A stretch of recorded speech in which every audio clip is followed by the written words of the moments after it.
नमस्कार दोस्तों, मैं स्वागत करती हूँ आप सभी का आपके अपने फैमिली टीचर्स अड्डा पे। मेरा नाम निधि अरोरा है। कल मैंने एक वीडियो बनाया था जेएसए जूनियर सेक्रेटेरिएट असिस्टेंट को लेकर के कंप्लीट इन्फॉर्मेशन। उस पर स्टूडेंट्स के बहुत सारे कमेंट्स आए थे, मेरे पास मेल्स आए थे, मैसेजेस आए थे कि कंप्लीट जो नॉन टीचिंग पोस्ट है उनकी इन्फॉर्मेशन एक बार शेयर कर दी जाए। तो मैं आपको एक बार शॉर्ट में बता देती हूँ कि जो हमारा ईएमआरएस का रिक्रूटमेंट आया है तो उसमें 38,000 जो है वैकेंसीज आएंगी, पर बिट्स एंड पीसेज में आएंगी। अभी कुछ टीचिंग की पोस्ट आई है, कुछ नॉन टीचिंग पोस्ट आई है। मैं आपको नॉन टीचिंग पोस्ट के बारे में इस वीडियो में बता देना चाहूंगी। नॉन टीचिंग 3 पोस्ट हैं अपने पास में, जूनियर सेक्रेटेरिएट असिस्टेंट जेएसए की, लैब अटेंडेंट की और अकाउंटेंट की। ठीक है, तो ये 3 पोस्ट हैं। टोटल हमारे पास जो सीट बनती है, जो कि मैंने यहाँ थंबनेल में भी मेंशन करवाया है, 1493 है वैसे तो कंप्लीट जो टोटल सीट्स हैं। तो ये जो 1400 प्लस पद हैं, इसकी तैयारी आपको कैसे करनी है, क्या ये हमारे लिए बेनिफिशियल रहेगा, age limit relaxation, category relaxation, eligibility, कौन कौन आवेदन कर सकते हैं, ये सारी डिटेल्स बताऊंगी और आपकी जॉब प्रोफाइल क्या रहेगी इसको लेकर के भी बताऊंगी।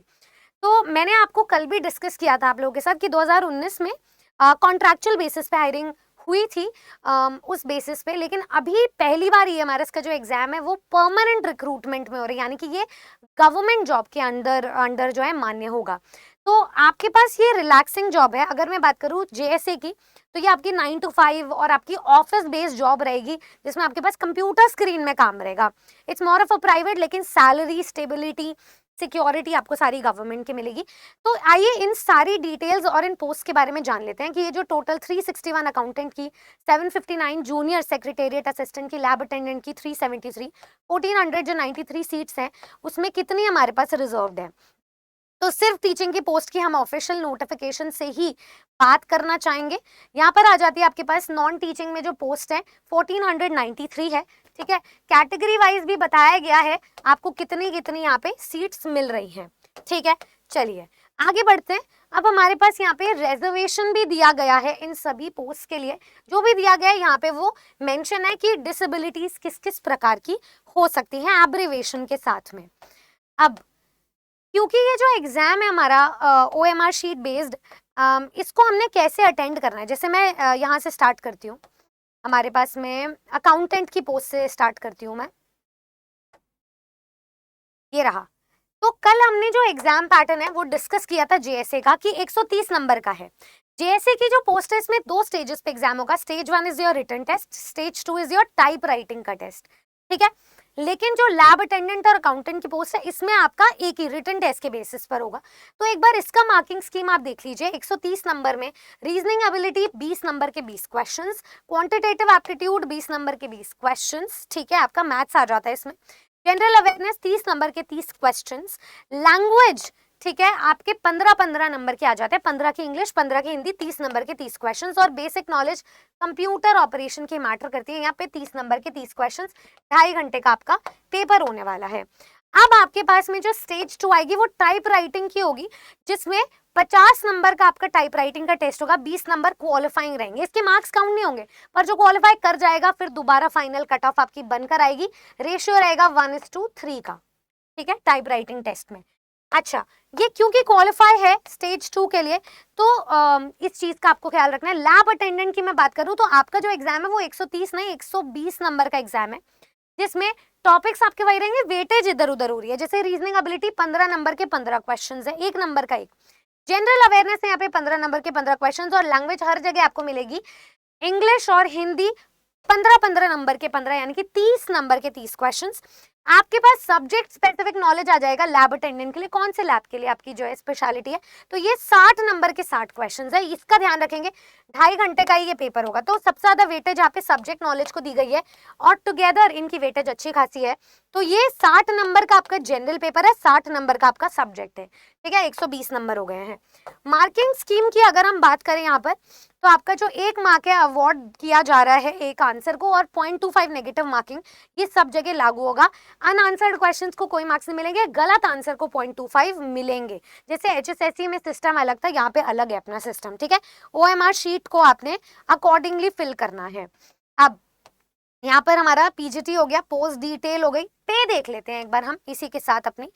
लेवल ऑफ पे अगर मैं बात करूं तो आपके पास अकाउंटेंट के लिए जो लेवल 6 का ग्रेड पे होगा 35,400 से लेके 1,12,400 which is quite the salary, मतलब काफी हैंडसम सैलरी है। जेएसए में कल मैंने डिस्कस किया था लेवल 2 19,900 से 63,200 तक जाती है, और लैब अटेंडेंट वालों के लिए लेवल 1 है 18,000 से 56,900 तक का आपका जो है पे स्केल जाता है। तो अच्छी खासी सैलरी है, गवर्नमेंट में के मुताबिक है, और ये सारी चीजें सारे एग्जाम पर ही लागू होंगी, ठीक है। नेस्ट के द्वारा आपको जो कंडक्ट करवा के दिया जा रहा है एग्जाम, ठीक है। तो ये हमारे पास कुछ पोस्ट हो गई हैं। अब हम आगे चलते हैं थोड़ा सा, ठीक है। आगे चलकर हम इनके आवेदन की एलिजिबिलिटी क्राइटेरिया को भी देख लेते हैं कि कौन कौन एलिजिबल होगा इन सभी एग्जामिनेशंस में, ठीक है। चलिए, तो नॉन टीचिंग पोस्ट की अगर हम बात करें तो यहाँ पर सबसे पहले आपके पास जो पोस्ट आ जाती है वो अकाउंटेंट की है। एज लिमिट आपकी 30 साल तक की है, 30 साल के बाद कोई एलिजिबल नहीं है। एज रिलैक्सेशन आपको कैटेगरी वाइज मिलेगा SC ST OBC का, और वो एप्लीकेबल होगा गवर्नमेंट ऑफ इंडिया के रूल्स के आधारित। 55 साल तक के एम्प्लॉयज, ये हमारे के जो एम्प्लॉयज रहे हैं वहां तक एलिजिबल रहेंगे। आपके लिए जो क्वालिफिकेशन होनी चाहिए वो है डिग्री ऑफ कॉमर्स और एक रिकॉग्नाइज्ड इंस्टीट्यूट है यूनिवर्सिटी से। अगर मैं JSC की बात करूं तो आपका जो एज लिमिट है वो 30 साल से एक्सीड नहीं होना चाहिए। एज रिलैक्सेशन यहाँ पे भी होगी, और 55 साल ये हमारे एम्प्लॉयज के लिए। आपका जो एजुकेशनल क्वालिफिकेशन है वो सीनियर सेकेंडरी 12वीं का सर्टिफिकेट आपका रिकॉग्नाइज्ड बोर्ड से होना चाहिए, और आप पोजेस करने चाहिए मिनिमम स्पीड 35 वर्ड्स पर मिनट आपकी स्पीड इंग्लिश में होनी चाहिए, और 30 वर्ड्स पर मिनट हिंदी में। इनमें से कोई भी एक चलेगी, ठीक है। अगर मैं लैब अटेंडेंट की बात करूं तो इसके लिए भी आपकी एज लिमिट 30 साल ही है। रिलैक्सेशन यहाँ पे भी सेम है। 10वीं एजुकेशनल क्वालिफिकेशन में 10वीं पास का जो सर्टिफिकेट या डिप्लोमा है लेबोरेटरी टेक्निक का आपके पास होना चाहिए, या फिर 12वीं का, अगर आपके पास 12वीं साइंस स्ट्रीम के साथ है रिकॉग्नाइज्ड बोर्ड या यूनिवर्सिटी से तो भी चलेगा, ठीक है। और रेगुलर पे स्केल जो EMRS के लिए, उसमें EMRS एम्प्लॉइज रहेंगे। आप इस चीज को देख लीजिएगा, ठीक है। यहाँ पे कैटेगरी वाइज रिलैक्सेशन जो टीचिंग पोस्ट के लिए वही नॉन टीचिंग पोस्ट के लिए, और ये सब कुछ आपको दिया जा रहा है। चलिए, तो मैं आपको बता दूं आपका जो जॉब प्रोफाइल है वो मैंने JSA के लिए एक्सप्लेन कर दिया। बाकी सबका लैब वालों के लिए पता ही है क्या काम रहेगा, और अकाउंटेंट वालों का भी काम पता ही है, ठीक है। तो ये गवर्नमेंट पे स्केल में है, और सारे मैं आपको बेनिफिट्स बता चुकी हूँ। काफी अच्छा ग्रेड पे है, आप लोगों को जरूर एनरोल करना चाहिए। और अगर आप बात करें प्रेपरेशन की तो मैं आपको बता दूं कि प्रेपरेशन में आपको जो है प्रॉपर गाइडेंस की जरूरत है। पहली बार गवर्नमेंट के स्तर पर एग्जाम होगा तो इसकी प्रॉपर गाइडेंस चाहिए। एक चीज को याद रखना, एग्जाम को 2 पार्ट्स में विभाजित करना।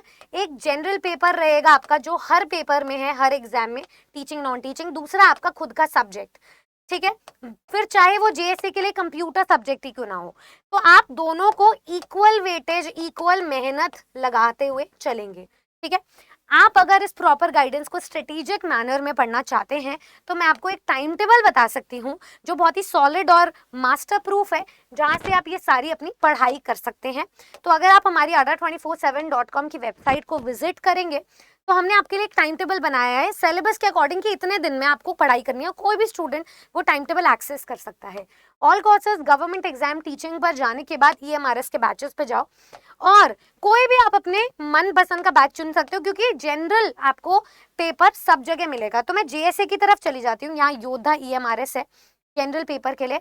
जब आप यहाँ कोर्स की डिटेल्स में जाओगे नीचे तो आपको ये सारी चीजें यहाँ पे मिल जाती हैं, ठीक है। नोट्स वगैरह मिल जाते हैं, ठीक है।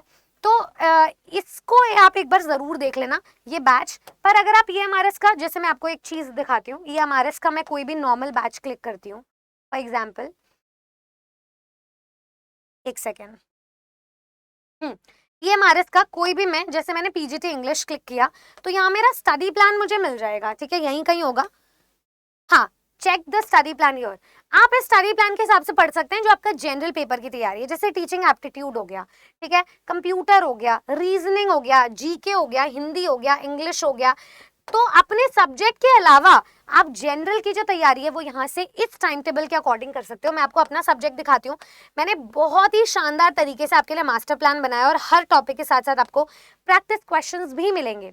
तो ये स्मार्ट स्ट्रैटेजी बहुत घंटों के प्रयास और अनुभव से आती है, बहुत वर्षों के एक्सपीरियंस से आती है, आप उसको अवेल कर सकते हैं।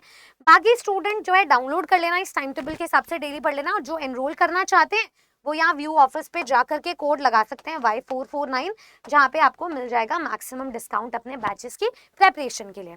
कोई भी और डाउट हो तो आप मुझे इस ईमेल आईडी पर रीच आउट कर सकते हो, विच रीड्स nidhi.arora@ara247.com। ठीक है, चलिए आज के लिए इतना ही रखते हैं। अगर आपको ये जो वीडियो है ये समझ में आई तो आप प्लीज इसे शेयर कीजिए, लोगों तक पहुंचाए, ताकि स्टूडेंट्स पढ़ना शुरू कर दें और लगे रहो। मुन्ना भाई, थैंक यू सो मच।